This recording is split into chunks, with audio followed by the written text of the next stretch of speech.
오늘 주시는 하나님의 말씀 봉독합니다. 신약성경 마가복음 6장 45절로 52절까지의 말씀입니다. 다 함께 쳐주시기 바랍니다. 마가복음 6장 45절로 52절까지의 말씀. 지난 주일은 김민기 집사께서 녹음하신 낭독본으로 봉독해드렸습니다. 오늘은 동일한 말씀이기 때문에 제가 봉독하도록 하겠습니다. 마가복음 6장 45절로 52절까지의 말씀입니다. 찾으신 줄 알고 제가 봉독합니다. 예수께서 즉시 제자들을 재촉하사 자기가 무리를 보내는 동안에 배 타고 앞서 건너편 베세다로 가게 하시고 무리를 작별하신 후에 기도하러 산으로 가시니라. 저물매 배는 바다 가운데에 있고 예수께서는 홀로 무태에 계시다가 바람이 거스름으로 제자들이 힘겹게 노젓는 것을 보시고 밤 사경쯤에 바다 위로 걸어서 그들에게 오사 지나가려고 하시매 제자들이 그가 바다 위로 걸어오심을 보고 유령인가 하여 소리 지르니 그들이 다 예수를 보고 놀람이라. 이에 예수께서 곧 그들에게 말씀하여 이르시되 안심하라 내니 두려워하지 말라 하시고 배에 올라 그들에게 가시니 바람이 그치는지라. 제자들이 마음에 심히 놀라니 이는 그들이 그 떡 떼시던 일을 깨닫지 못하고 도리어 그 마음이 둔하여졌음이러라. 아멘. 이것은 오늘 우리에게 주시는 하나님 말씀입니다. 네, 인사하겠습니다. 할렐루야. 예, 만나 뵙게 되어서 반갑습니다. 한 주간 동안 잘 지내셨습니까? 네. 이번 주에는 주중에 강추위가 몰려온다고 하네요. 그러니 각별히 건강 유의하시고 감기에 걸리신 일이 없도록 관리 잘 하시기 바랍니다. 아울러서 또 코로나19가 또 확산되고 있는 가운데 있어서 여러분들 그것도 조심하셔야 될 것 같습니다. 한동안 좀 뜸하다가 저만 해도 제 주변에 있는 몇몇 분들이 이렇게 또 감염되시는 분들이 생기는 걸 보면 확산되고 있는 게 맞구나 이런 생각도 듭니다. 조심하시고 또 관리 잘 하시길 바랍니다. 성도 여러분, 우리는 지난 주일에 같은 본문의 말씀을 나누면서 주께서 제자들이 바다에서 풍랑으로 고난받고 있는 것을 지켜보고 계셨다라고 하는 말씀을 나누었습니다. 그리고 이때 지켜보신다고 하는 것이 무슨 뜻이라고 말씀을 드렸죠? 예의주시하시는 것이다 이렇게 말씀을 드렸습니다. 그냥 무심코 바라보시는 게 아니라 제자들이 어떻게 움직이고 어떤 상황에 놓여 있는가 하는 것을 처음부터 끝까지 놓치지 않고 예의주시하고 계셨다라는 뜻이다 이렇게 말씀을 드렸고요. 한 걸음 더 나아가서 그렇게 주께서 제자들을 지켜보고 계신다고 하는 것이 어떤 의미인가 라고 하는 것 바꿔 말씀드리면 지켜보고 계신다고 하는 것은 결단코 지켜만 보고 계시는 것을 의미하는 것이 아니다 라고 하는 것을 말씀을 드렸습니다. 오늘 우리가 동일한 본문 말씀을 보셨는데요. 그러면 오늘 본문 말씀을 통해서 그렇게 제자들을 예의주시하시고 계셨고 그리고 지켜만 보고 계시지 않으셨을 주께서 어떻게 하셨는가 라고 하는 것을 말씀하고 있는 것을 보게 됩니다. 본문 말씀 48절의 말씀 우리 같이 한번 읽어보시도록 하실까요? 48절의 말씀입니다. 시작. 바람이 거스름으로 제자들이 힘겹게 노젓는 것을 보시고 밤 사경쯤에 바다 위로 걸어서 그들에게 오사 지나가려고 하시네. 아멘. 이렇게 말씀합니다. 주께서 어떻게 하셨다는 겁니까? 주께서 제자들 바다 위에서 고생하고 계시는 것을 보고 계시다가 어떻게 하셨대요? 제자들에게 오셨답니다. 그것도 어떻게? 물 위를 걸어서 오셨다 이렇게 말씀하고 있는 걸 보게 되고요. 특별히 여기서 우리가 주목하고자 하는 것은 언제 오셨답니까? 언제 오셨대요? 밤 사경에 이렇게 되어 있습니다. 밤 사경. 여러분 혹시 아십니까? 밤 사경이 어느 시간대인 건 혹시 아시나요? 잘 아시네요. 고맙습니다. 새벽 3시로부터 6시쯤을 의미하는 시간대입니다. 새벽 3시부터 새벽 6시. 그러니까 이 시간이 의미하는 바는 무엇이냐면 아마 이렇게 짐작이 되는데요. 그것은 사람이 가장 힘들고 피곤한 시간대입니다. 가장 힘들고 피곤한, 지칠 만한 시간대. 그러지 않으세요? 여러분 혹시 밤 새워 보신 일 있으십니까? 밤 새우면은요, 저도 그랬던 것 같아요. 한 3시경부터 6시 요 사이가 밀려오는 잠을 참아내기가 가장 어렵습니다. 왜냐하면 이 시간대가 사람이 가장 힘들고 지치는 시간대이기 때문이죠. 그럼 성도 여러분 한번 생각해 보시길 바랍니다. 주께서 사람이 가장 힘들고 지칠 만한 시간대, 밤 4경쯤에 제자들을 찾아오셨다라고 하는 것을 오늘 이 시간에 예배드리고 있는 내 마음속에 한번 적용해 보시면 어떤 의미가 될까요? 어떤 의미가 되겠습니까? 이런 의미가 되지 않을까요? 주께서는요, 우리가 가장 어렵고 힘들 때 찾아와 주시는 겁니다. 그렇지 않겠습니까? 주께서 늘 우리와 함께 하시는 것은 틀림없는 사실이지만 특별히 주께서 우리를 직접 찾아오시는 때는 어느 때라고요? 우리가 살아가다가 가장 어렵고 힘들 때를 맞이할 때가 있지 않습니까? 그때 우리를 지켜보고 계시던 주님께서 우리를 모르는 척하지 않으시고 우리를 찾아와 주신다 라고 하는 것을 말씀하고 계시는 것인 줄로 믿습니다. 그러니 우리 성도 여러분, 지금 모르겠습니다. 여러분들 가운데 우리가 살면서 뭐 힘들지 않은 때가 어느 때 있겠습니까만서도 혹이라도 지금 가장 어렵고 힘든 때를 지나가고 계신가요? 지금이 그때입니다. 어느 때? 주께서 나를 찾아와 주실 때인 겁니다. 그때라는 것을 믿고 오늘 꼭 예배 가운데 또 예배를 마친 뒤에라도 주님께 기도하시길 바랍니다. 주님, 제가 지금 가장 어렵고 힘든 때를 살아가고 있사오니 저를 찾아와 주시고 저를 만나 주시고 제 손을 붙잡아 주시기 원합니다. 이렇게 기도하시는 우리 성도 여러분들 다 되시기를 주님의 이름으로 축복합니다. 성경을 보면은요, 야곱의 예를 한번 생각을 해보시길 바랍니다. 야곱이 주님을 만났습니다. 하나님을 만났어요. 언제 만났습니까? 여러분들 아시는 성경 지식을 한번 동원해 보시면 야곱이 주님을, 하나님을 어느 때 만났습니까? 마찬가지입니다. 야곱도 가장 어렵고 힘든 때 만났어요. 그때가 언제인고 하니 집에서 도망쳐 나와서 삼촌 라반의 집을 향해서 가기 위하여 광야를 지나가던 순간이었습니다. 밤이 되어서 그 광야는 그렇잖아요.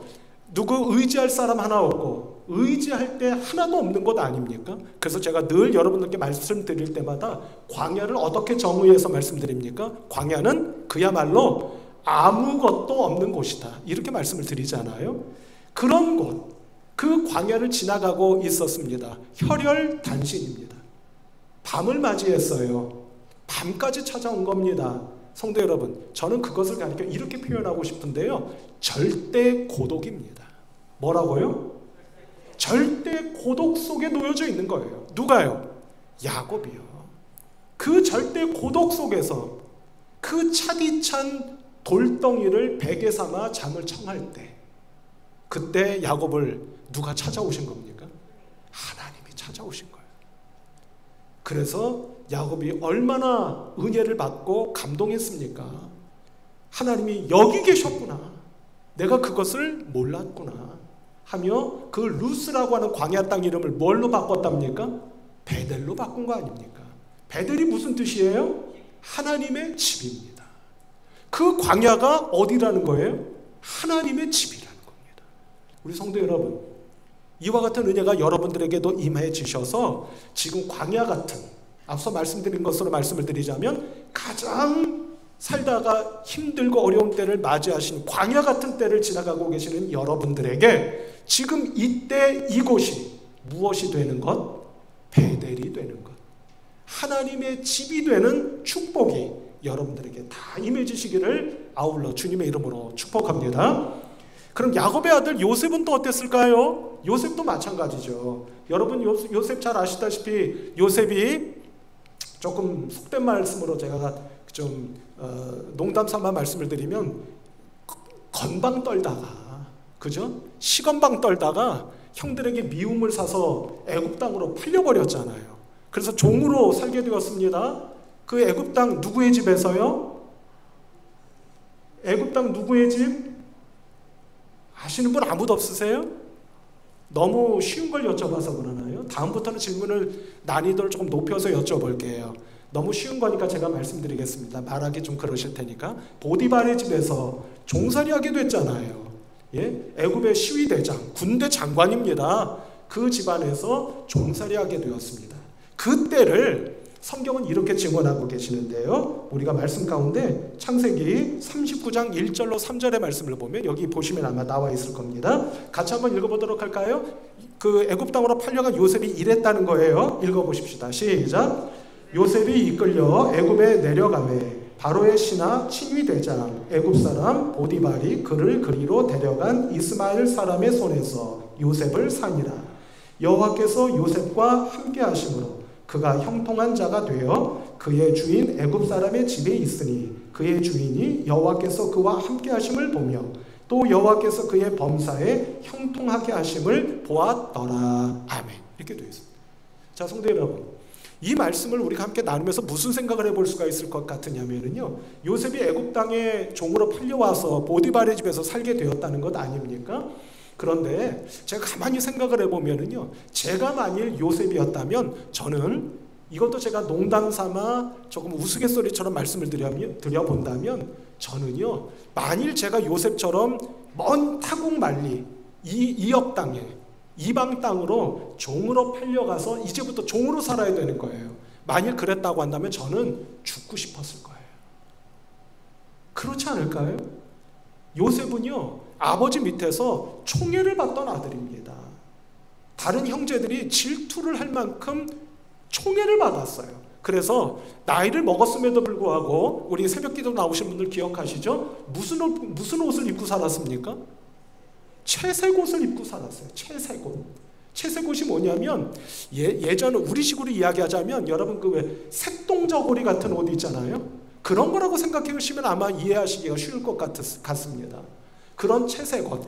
그걸 우리말로 바꾸면 떼떼 옷이에요. 어떤 거냐면 이 손을 펴도요, 손 밑으로 옷이 치렁치렁 늘어지는 겁니다. 그러니 형들은 일하고 있는데 요셉은 일을 했다는 거예요, 안 했다는 거예요? 안 했다는 거예요. 그러니 얼마나 형들이 미웠겠습니까? 당연하죠. 저 같아도 아마 종으로 팔아버렸을런지도 모르겠어요. 근데 어쨌든 요셉이 그렇게 아버지 야곱의 총애를 받고 편애를 받고 그렇게 살다가 하루아침에 종이 돼버린 겁니다. 죽고 싶지 않았겠습니까? 그때 앞서 읽으신 창세기 39장 1절로 3절의 말씀을 보면 하나님께서 어떻게 하셨답니까? 제가 왜 굵은 글씨로 좀 해달라고 했는데 여러분 보셨나요? 어떻게 하셨답니까? 그와 함께 하셨다는 거예요. 함께 하셨다는 말씀을 오늘 드리는 말씀의 연장선상에서 풀어 말씀을 드리면 뭐가 됩니까? 그런 요셉에게 하나님이 찾아오셨다는 겁니다. 요셉이 가장 인생을 살다가 어렵고 힘든 그때 그것을 지켜보고 계시던 하나님께서 그와 함께 하셨다. 바꿔 말하면 무슨 뜻이라고요? 그를 찾아오셨다라는 겁니다. 우리 성도 여러분, 앞서도 말씀드렸지만 우리들 각자가 다들 어렵지 않은 분들이 누가 계시겠습니까만 서도 유독 특별히 지금 이때에 내가 인생을 살면서 가장 어렵고 힘든 때를 살고 계십니까? 지금 이때가 하나님께서 주께서 나를 찾아와 주실 때라는 것을 믿고 오늘 이 예배 가운데 계속 마음으로 영으로 기도하십시오. 주님, 제가 지금 너무나 힘드오니 저를 찾아와 주세요. 저를 만나 주세요. 저를 찾아와 주시고 저를 만나 주시면 제가 살 수 있게 될 줄로 믿습니다. 이렇게 기도하시는 우리 성도 여러분들 꼭 되시기를 바랍니다. 지금 기도하고 계십니까? 예, 기도하고 계시나요? 네, 기도 꼭 하시길 바랍니다. 말씀 들으면서도 계속 기도하세요. 주님, 저를 만나주세요. 만나주셔야만 제가 살겠습니다. 이렇게 말이죠. 자, 그렇게 주님께서 밤 4경에 제자들을 찾아오신 거예요.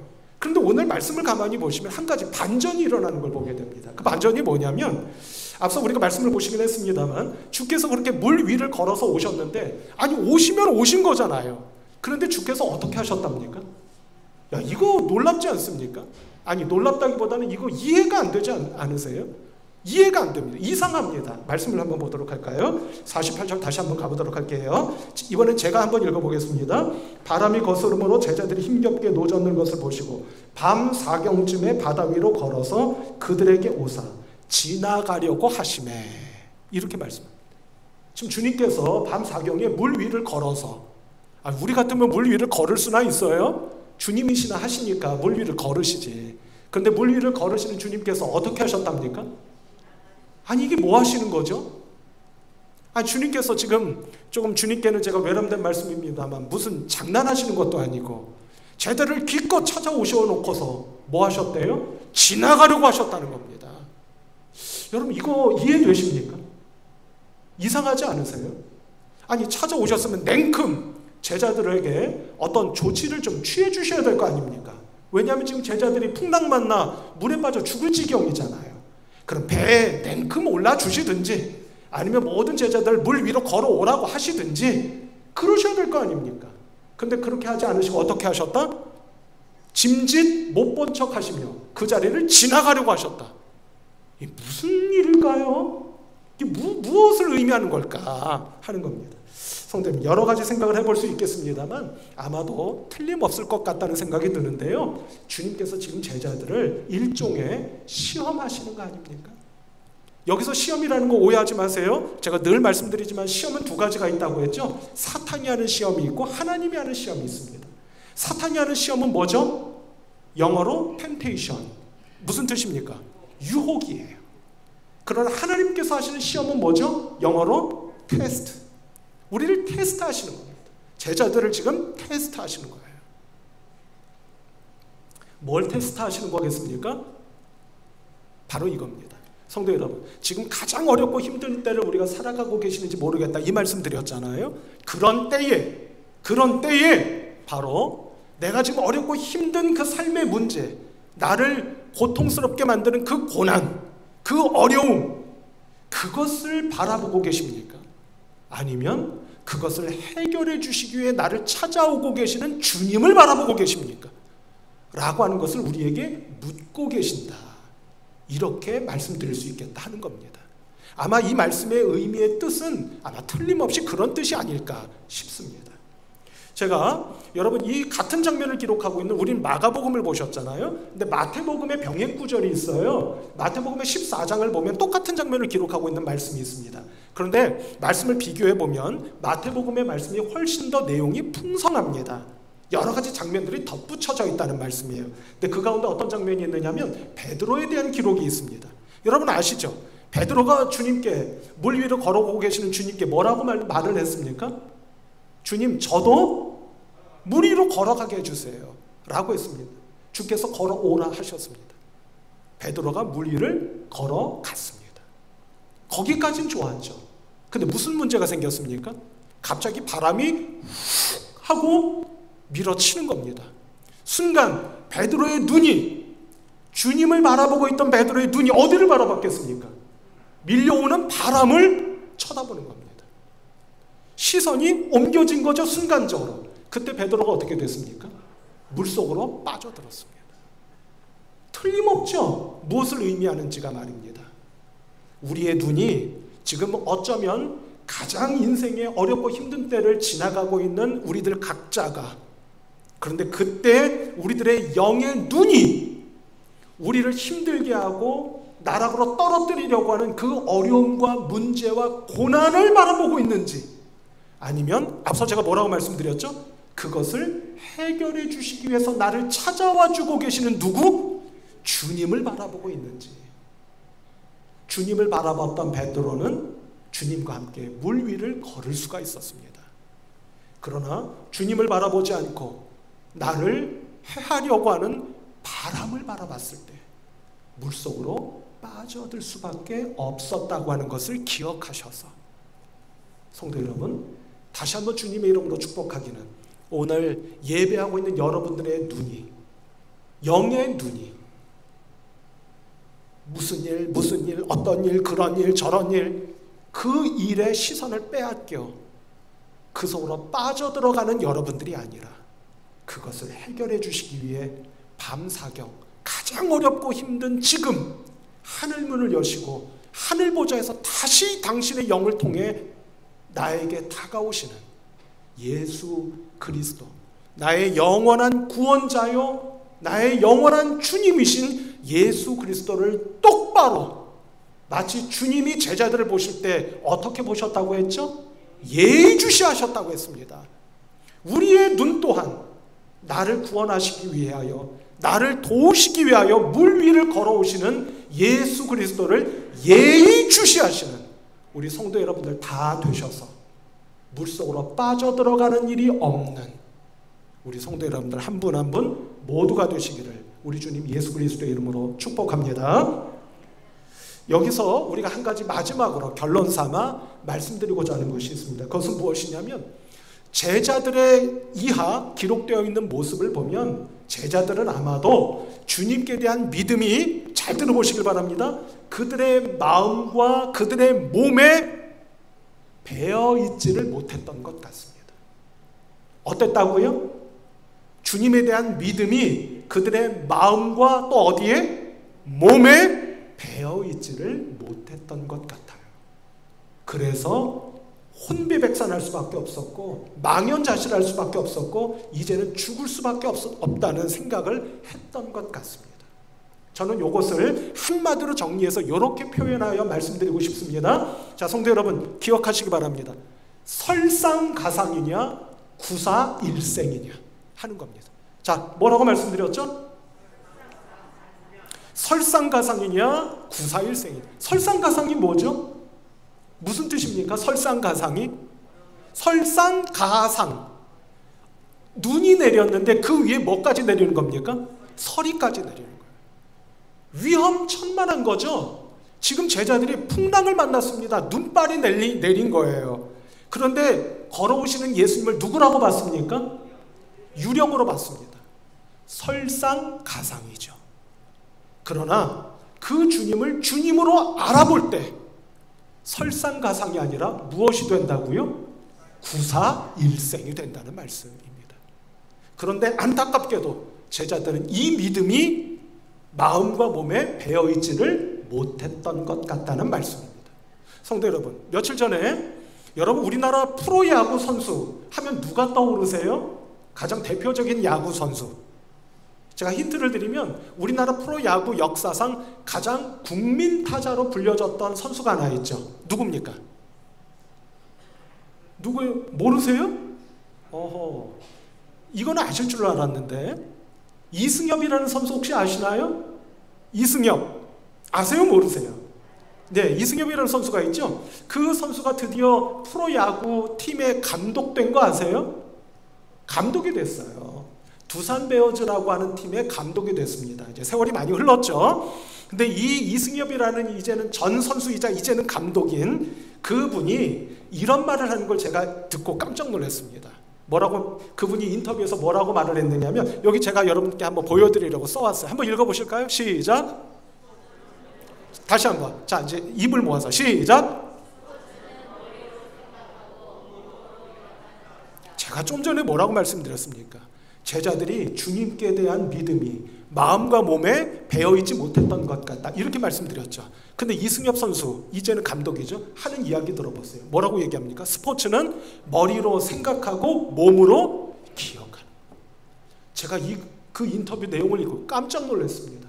그리고 어떤 생각이 들었느냐면, 그게 운동선수든 뭘 하는 사람이든지 간에 어느 한 분야에서 일가를 이룬 사람은 역시 다르구나 하는 생각을 했어요. 이런 말을 누가 가르쳐준다고 할 수 있겠습니까? 본인이 얼마나 그동안 운동선수로 혼신의 힘을 다해서 살아왔는지를 이 한마디를 보면 알 수가 있죠. 스포츠는 결국 뭐라고요? 머리로 생각하고 몸으로 기억하는 거다. 제가 그거를 딱 읽고 깜짝 놀라면서 순간 머릿속에 싹 지나가는 거예요. 뭐가 지나갔느냐? 우리 신앙인도 그래야 되지 않겠습니까? 우리 신앙인은요, 잘 들어보세요. 제가 이렇게 말을 만들어 봤습니다. 심령으로 믿고 몸으로 기억하는 사람들이에요. 한번 따라해 보실까요? 시작. 심령이라고 하니까 갑자기 무슨 심령? 심령술이야? 이런 생각 드시나요? 바꿀게요. 영으로 믿고 몸으로 기억한다. 한번 해보십시다. 시작. 영으로 믿고 몸으로 기억하는 거예요. 우리 성도 여러분, 영으로 믿으시는 여러분들 되시길 바랍니다. 동시에 몸으로 그 믿음을 기억하는 여러분들 되시길 바랍니다. 그래야만 어떻게 된다는 겁니까? 밤 사경에 나를 찾아오시는 주님을 알아볼 수가 있는 거예요. 그 주님 못 알아보면 무슨 소용이 있겠느냐, 이 말씀입니다. 제자들처럼 찾아오신 주님 못 알아봐서 되레 주님을 유령으로 착각하여 난리치는 그런 제자들처럼 되지 말아야죠. 저와 여러분들에게 오늘 말씀이 은혜와 능력이 되고 성령께서 여러분들의 마음을 꿰뚫어 주셔서 영으로 믿고 몸으로 기억하는, 저 한번 따라해 보실까요? 시작. 영으로, 같이요. 영으로 믿고 몸으로 기억하는. 그래서 나를 찾아와 주신 주님 알아뵙고 그분 만나고 그분께서 내밀어 주시는 구원과 도우심의 손길을 붙잡는 우리 성도 여러분들 모두 되시기를 주님의 이름으로 축복합니다. 기도하십시오. 하나님 아버지 감사합니다. 부족하고 연약하기 이를 데 없는 저희들 오늘도 불러주시고 함께 말씀 가운데 거하게 하시며 예배 가운데 주님 만나게 하여 주시오니 감사합니다. 어쩌면 저희들이 밤 사경을 지나고 있는지도 모르겠습니다. 오 주님, 저희들을 찾아와 주실 터인데 저희들에게 믿음을 주셔서 영으로 믿고 몸으로 기억하여 우리 주님 알아뵙고 만나 뵙고 주님 손 붙잡는 모든 성도들로 삼아주셔서 그 파도와 풍랑 위에서 구원을 받고 도우심을 힘입는 모든 성도들 될 수 있도록 축복하여 주옵소서. 우리 주님 예수 그리스도의 이름으로 간절히 기도하옵나이다. 아멘.